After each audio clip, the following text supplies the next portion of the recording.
Should we have a look at this Xbox One S then? Let me see how much it was that I paid for this. I'm going to say reluctantly because they've not sold very well recently. I paid a grand total of £18 for this Xbox One S Disc Edition console. The fault is that it has no power. So let's see if we can fix it and make a little bit of profit. Let's try and give it some power then. That's going to be our first thing. And hopefully it doesn't go bang. Not like this. Don't be the fault that I think it's going to be. I get a beep. And nothing. But I'm just going to wait. I'm just going to wait. Okay, we do. Beep on, beep off.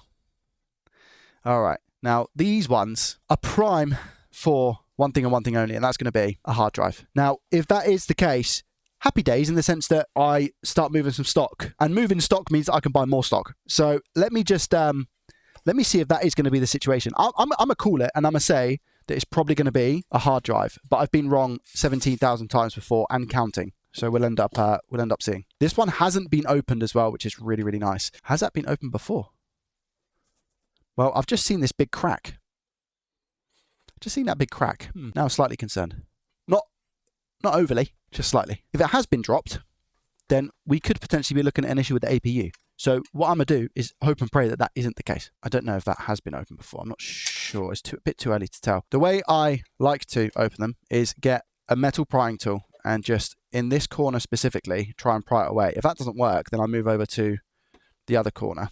But this one's broken. So I'm just going to lift it up over there without trying to snap it further, which is going to be difficult because of how snapped it already is. But okay, that'll do for now. And I'll move back over to this corner and see if I can wedge it off. There we go.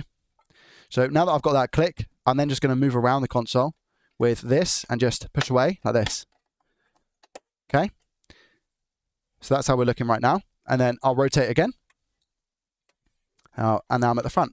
Same thing. You have to be careful here because that's where you've got the sync button and that can break very often. This is probably the hardest side. Now, as you can see, I'm kind of like leveraging this finger here and pushing. If we've got another case of dust bunny galore, then we're going to have problems. I'm going to have to start getting a mask or something. We have got a bit of broken plastic here. That looks like one of the standoffs. So I'll bear that in mind. We have broken plastic. Again, it has been dropped, remember. Just microfiber cloth that. Catch any loose dust. And now we're going to use the electronic screwdriver, which I think is it's got the T10 in. It does. It has the T10. And we'll take out the green screws first. All right, so that's all the green ones. And then what you do is you just pull on the sides and you lift up the back. And then you can take this out. A little bit dusty. Nothing major though, which is what we love to see. Now, I'm going to quickly remove this, which is the top metal chassis part. This is a 1 terabyte as well, so we've actually landed pretty well here. However, if this is what's going to need replacing, it's probably the most expensive part in this console because I have a lot of disk drives, I have a lot of power supplies. The 1 terabyte drives are probably the most expensive bit of stock here. So what I'll do is I'll take out all the grey screws anyway. And the reason I'm going to do that is because even if it is just the hard drive, I could take just these screws out and be fine. However, it's probably going to need a clean with the thermal paste underneath the fan anyway. So it's worth just taking it apart completely and giving it a nice clean so that whenever you sell it on, you get longevity out of it for that person, that customer. How often do they need to be cleaned? It's a very good question. I would say, personally, now that I know what I know, I didn't before, but now that I know what I know, I would say ideally once a year, literally like an MOT. I would say once a year, it's best to give your console a clean. And maybe once every 2 years, you need to replace stuff like liquid metal or thermal paste and whatnot. But I think once a year is enough to clean dirt, debris, dust. Just giving this a quick wipe with the... Because what the thing is as well, right? I've got the microfiber cloth here, so it's really good at trapping dust. If I just leave it and start taking stuff out, all that dust is just going to fly around, you know? Okay, let's take out this, right? So the first thing I'm going to do, this is our hard drive. So I'm just going to unplug this. I'm going to plug back in the power button. And I'm going to power it on to see what happens now. If this light stays on, this hard drive is faulty, okay? Not always the case, but I'm hoping we get lucky. That's what happened on the last one we had. So again, plugging that in. Push the power button. Try and angle it up if I can. Just wait a couple of seconds. Could be something different. Try again. Okay, so it's just turned on, but it's just theoretically turned off as well. Okay, here we go.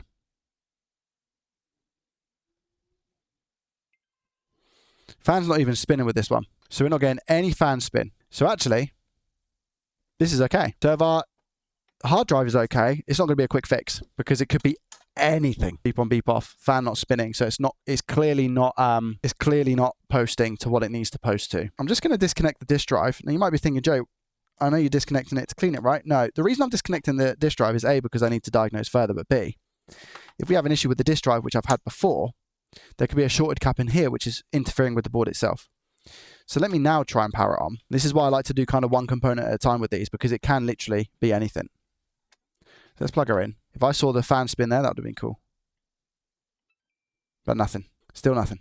Okay, disconnect. So at this point, we're assuming that our disk drive is okay and our hard drive is okay. So again, I'm choosing that microfiber cloth to pick the dust up. At the moment. All right, power supply has been taken off. Did we do the... Yeah, we done the APU screws as well. Right, here we have Xbox One S. Now, I think one of the most important steps here is going to be... Oh, where's the best tool in the West? Whilst I've got this board out, I'm just kind of having a bit of a visual inspection on the back to see if I can see anything that isn't normal. So what could that be? It could be corrosion.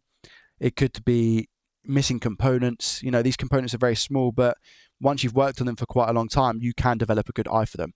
Now, luckily, I don't have to take you under the scope for this, and we can have a little bit of a bigger range here because I've got my new lens. So I can just do this now and have a little bit more of a better look, both on the screen and visually with my eyes, especially if I tilt the board. So that's not as far as we go. That's as far as we go. So I'm just having a bit of a look around now, and you'll see this sort of stuff. Can you see all of this? Right? That's not corrosion. That, I believe, I want to say, is factory flux, and it's all over the board. And you'll get it right on the end here as well on the copper.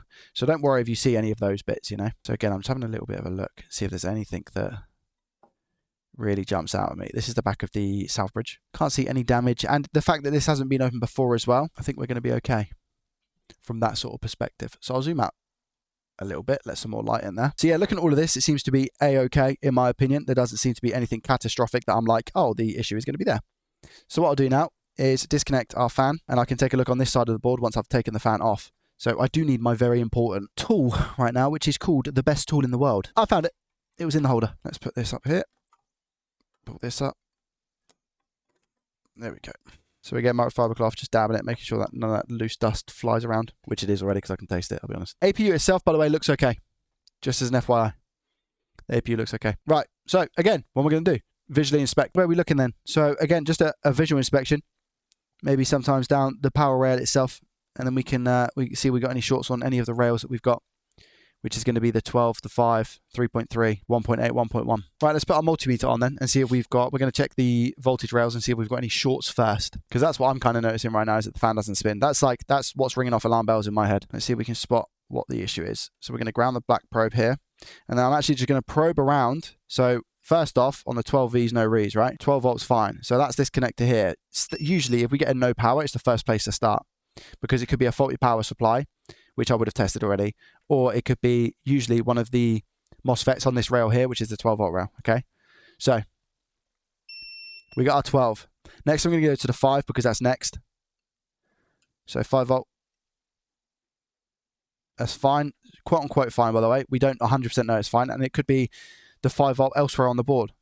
Here's the 3.3. 3.3 at 750 ohms. Let's check the 1.8 quick. 900, and the 1.1. 700. Oh, our 3.3 on here is 700. What's our 1.8? 700. And our 1.1? 600. Okay. There's another location on the board that I'm also going to check for, which is going to be just down here in south yonder. Okay. I think we have a short of this MOSFET. I've got 4 ohms coming out of here. And 0 on the other side. Let's zoom in on that. I'm going to clean this area up because there's a lot of dust. I believe 4 ohms here is an issue. And I'm just trying to work out. This side might be ground. So our issue is in fact on here. Now it could be this small MOSFET, because I believe that reading is okay. So it could be this small MOSFET here, or it could more than likely be this larger MOSFET. Now this rail does carry over to here. So as an example, if I was to measure, I can't get under there, which is annoying. If I measure on this test point here, we should still see the 4 ohms. because this coil is carrying that over, right? Now this does say NBC core. I don't know what that is, but if I measure on NBC core, we get that 4 ohms still. Now there is 2 caps here, so we don't necessarily have too much on this side of the board, which is going to be causing our issue unless this goes elsewhere. If I go across the FET, we should have 4 ohms, which we do. If I go into diode mode, and I'm going to measure across it again, and we're just going, I don't know, this is gate, so this is source or drain. I don't know which way around it is. I can't ever remember. So through the FET, we get a short. I'll turn the probes round. See that? I think it might even potentially be this MOSFET. I'm very tempted to remove this MOSFET and see if we get a reading on this side of the board. I haven't checked core yet. No. I could check core quickly just to see what measurement we get there as well. Hopefully it's not a complete write-off. Let's see. Let's check CPU core. I think it's a dead CPU. 2 ohms. I think it's meant to be around 10, isn't it? I think it's meant to be around about 10 ohms on the CPU. So that is a dead CPU. Let me check. Yeah, 9 ohms here. Okay, so we're measuring the exact same place, right? So this is the CPU core, vCPU core. Measure here. 8 ohms, 9 ohms, that region. What we've got here is a big fat 2 ohms, which is going to signify that this is faulty. If I injected voltage, I reckon what we'd see is the APU get slightly warm. I'm not going to do that because I don't want to necessarily spend or waste any more time on this console. But that is how you are going to be able to instantly know. I mean, one of the things I probably should start checking on Xbox One S consoles that I get in, especially for this sort of price range and haven't been opened before, with a beep on, beep off with no fan spin, or just even slight fan spin, is to check on that rail, the vCPU core. And if we got anything less than, you know, the 8 ohms region or so, then I'm pretty sure it's just a dead CPU. I mean, it's going to act as a good donor board. There's no point in me selling it because I don't think I'd get £20 for it. It shows you how to diagnose these boards if you get those symptoms. If you did enjoy this one, please consider hitting the thumbs up button. Subscribe to the channel if you're new around here. And as always, I shall see you in the next one. Peace.